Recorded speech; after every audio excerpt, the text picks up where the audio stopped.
Long, long ago, some 2,000 years or so, there lived a rich man with a good and beautiful wife. They loved each other dearly, but sorrowed much that they had no children. So greatly did they desire to have one, that the wife prayed for it day and night, but still they remained childless. In front of the house there was a court, in which grew a juniper tree. One winter's day the wife stood under the tree to peel some apples, and as she was peeling them, she cut her finger, and the blood fell on the snow. "Ah," sighed the woman heavily, "if I had but a child, as red as blood and as white as snow." And as she spoke the words, her heart grew light within her, and it seemed to her that her wish was granted. And she returned to the house feeling glad and comforted. A month passed, and the snow had all disappeared. Then another month went by, and all the earth was green. So the months followed one another, and first the trees budded in the woods, and soon the green branches grew thickly intertwined, and then the blossoms began to fall. Once again the wife stood under the juniper tree, and it was so full of sweet scent that her heart leaped for joy, and she was so overcome with her happiness, that she fell on her knees. Presently the fruit became round and firm, and she was glad and at peace, but when they were fully ripe she picked the berries and ate eagerly of them, and then she grew sad and ill. A little while later she called her husband, and said to him, weeping, "If I die, bury me under the juniper tree." Then she felt comforted and happy again, and before another month had passed she had a little child, and when she saw that it was as white as snow and as red as blood, her joy was so great that she died. Her husband buried her under the juniper tree, and wept bitterly for her. By degrees, however, his sorrow grew less, and although at times he still grieved over his loss, he was able to go about as usual, and later on he married again. He now had a little daughter born to him. The child of his first wife was a boy, who was as red as blood and as white as snow. The mother loved her daughter very much, and when she looked at her and then looked at the boy, it pierced her heart to think that he would always stand in the way of her own child. And she was continually thinking how she could get the whole of the property for her. This evil thought took possession of her more and more, and made her behave very unkindly to the boy.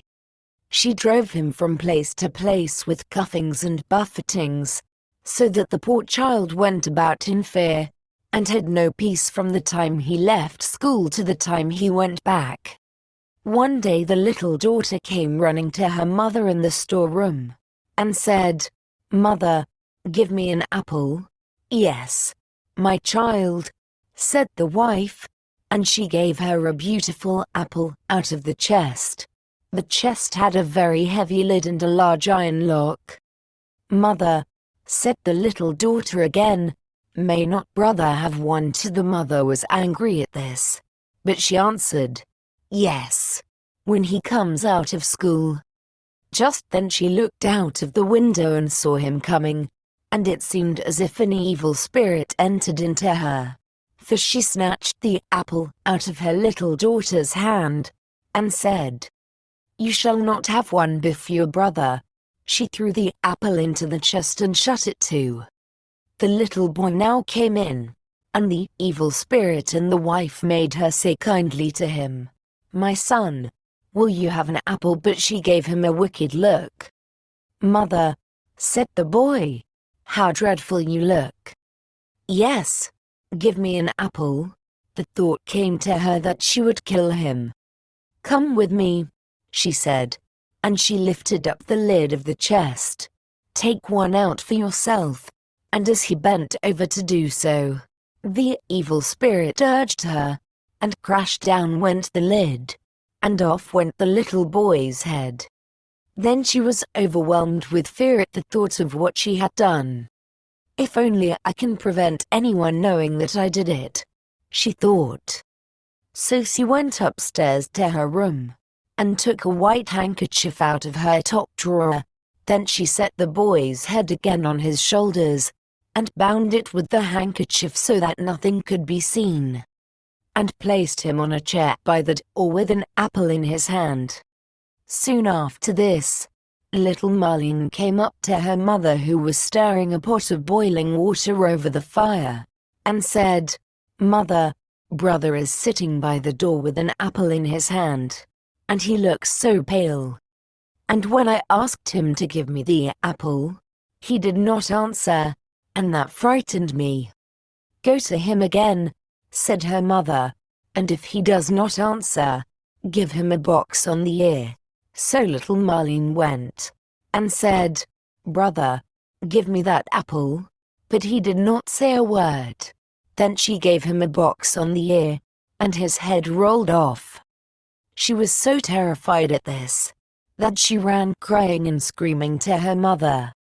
"Oh," she said, "I have knocked off brother's head." And then she wept, and nothing would stop her. "What have you done?" said her mother. "But no one must know about it, so you must keep silence. What is done can't be undone.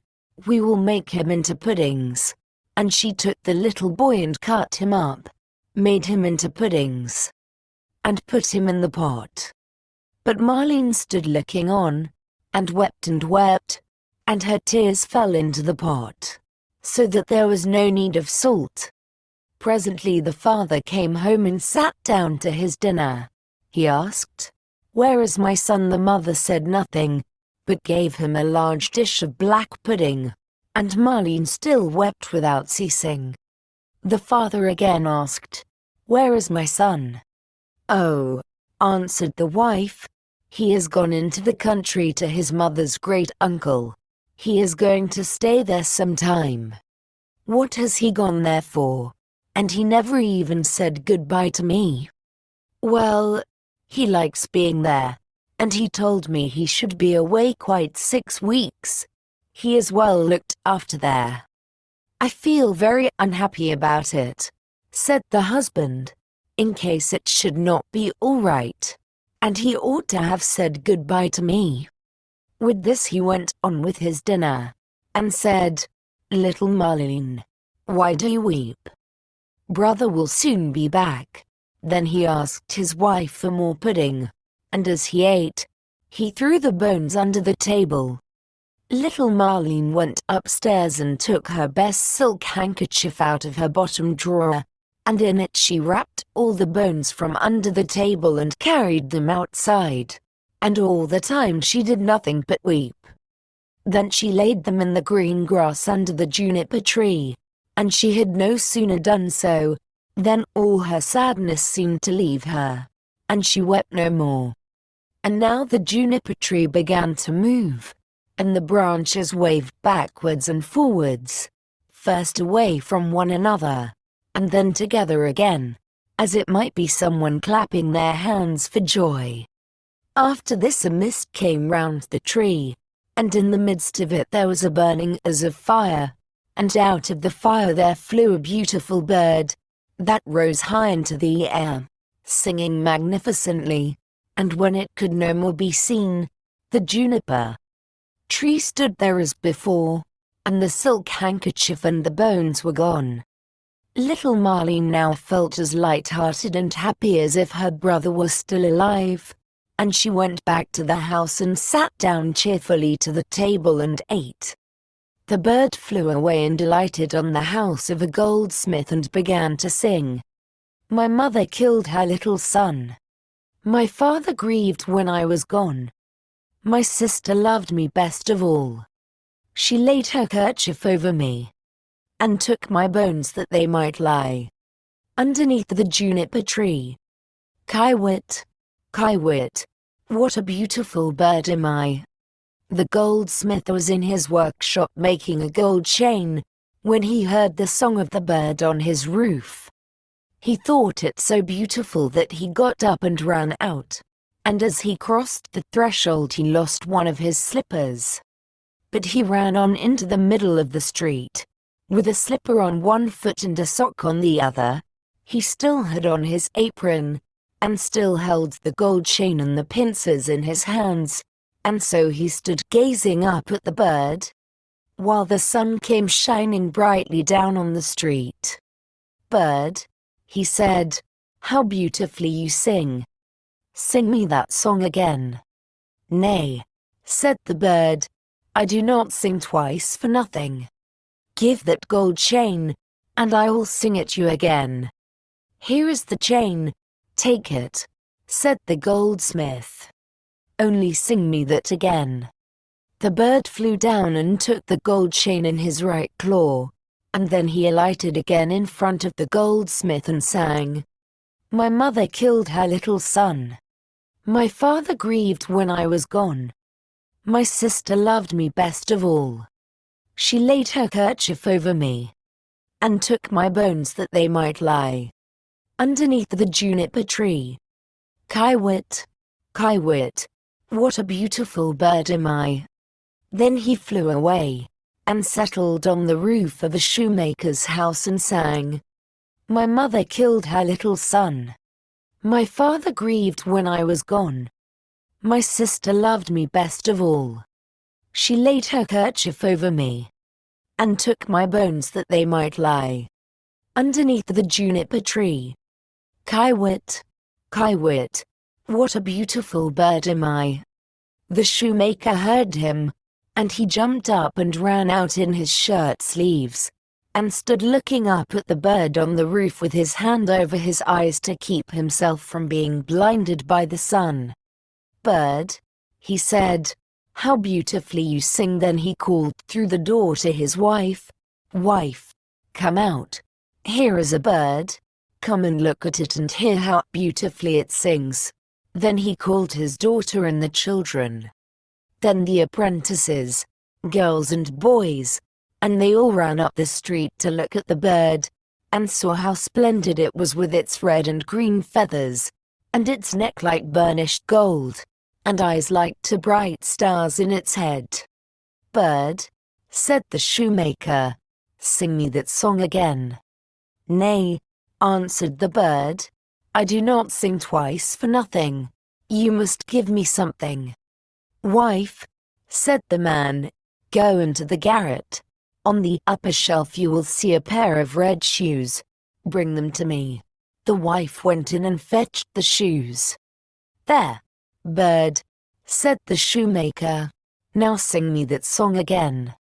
The bird flew down and took the red shoes in his left claw, and then he went back to the roof and sang, "My mother killed her little son. My father grieved when I was gone. My sister loved me best of all. She laid her kerchief over me, and took my bones that they might lie underneath the juniper tree. Kiwit, kiwit, what a beautiful bird am I." When he had finished, he flew away. He had the chain in his right claw and the shoes in his left, and he flew right away to a mill, and the mill went click-clack, click-clack, click-clack. Inside the mill were 20 of the miller's men hewing a stone, and as they went hick-hack, hick-hack, hick-hack, the mill went click-clack, click-clack, click-clack. The bird settled on a lime tree in front of the mill and sang, "My mother killed her little son." Then one of the men left off, "My father grieved when I was gone." 2 more men left off and listened, "My sister loved me best of all." Then 4 more left off, "She laid her kerchief over me, and took my bones that they might lie." Now there were only 8 at work underneath, and now only 5. The juniper tree, and now only 1. Kiwit, kiwit, what a beautiful bird am I. Then he looked up and the last one had left off work. "Bird," he said, "what a beautiful song that is you sing. Let me hear it too. Sing it again." "Nay," answered the bird, I do not sing twice for nothing. Give me that millstone, and I will sing it again. If it belonged to me alone, said the man, you should have it. Yes, yes, said the others, if he will sing again, he can have it. The bird came down, and all the 20 millers set to and lifted up the stone with a beam. Then the bird put his head through the hole and took the stone round his neck like a collar, and flew back with it to the tree and sang, my mother killed her little son. My father grieved when I was gone. My sister loved me best of all. She laid her kerchief over me, and took my bones that they might lie underneath the juniper tree. Kiwit, Kiwit, what a beautiful bird am I. And when he had finished his song, he spread his wings, and with the chain in his right claw, the shoes in his left, and the millstone round his neck, he flew right away to his father's house. The father, the mother, and little Marlene were having their dinner. How light-hearted I feel, said the father, so pleased and cheerful. And I, said the mother, I feel so uneasy, as if a heavy thunderstorm were coming. But little Marlene sat and wept and wept. Then the bird came flying towards the house and settled on the roof. I do feel so happy, said the father, and how beautifully the sun shines. I feel just as if I were going to see an old friend again. Ah, said the wife, and I am so full of distress and uneasiness that my teeth chatter, and I feel as if there were a fire in my veins. And she tore open her dress, and all the while little Marlene sat in the corner and wept. And the plate on her knees was wet with her tears. The bird now flew to the juniper tree and began singing. My mother killed her little son. The mother shut her eyes and her ears, that she might see and hear nothing, but there was a roaring sound in her ears like that of a violent storm, and in her eyes a burning and flashing like lightning. My father grieved when I was gone. Look, mother, said the man, at the beautiful bird that is singing so magnificently, and how warm and bright the sun is, and what a delicious scent of spice in the air. My sister loved me best of all. Then little Marlene laid her head down on her knees and sobbed. I must go outside and see the bird near her, said the man. Ah, do not go, cried the wife. I feel as if the whole house were in flames. But the man went out and looked at the bird. She laid her kerchief over me, and took my bones that they might lie underneath the juniper tree. Kiwit, Kiwit, what a beautiful bird am I. With that the bird let fall the gold chain, and it fell just round the man's neck, so that it fitted him exactly. He went inside, and said, see, what a splendid bird that is. He has given me this beautiful gold chain, and looks so beautiful himself. But the wife was in such fear and trouble, that she fell on the floor, and her cap fell from her head. Then the bird began again. My mother killed her little son. Oh me, cried the wife, if I were but 1,000 feet beneath the earth, that I might not hear that song. My father grieved when I was gone. Then the woman fell down again as if dead. My sister loved me best of all. Well, said little Marlene, I will go out too and see if the birds will give me anything.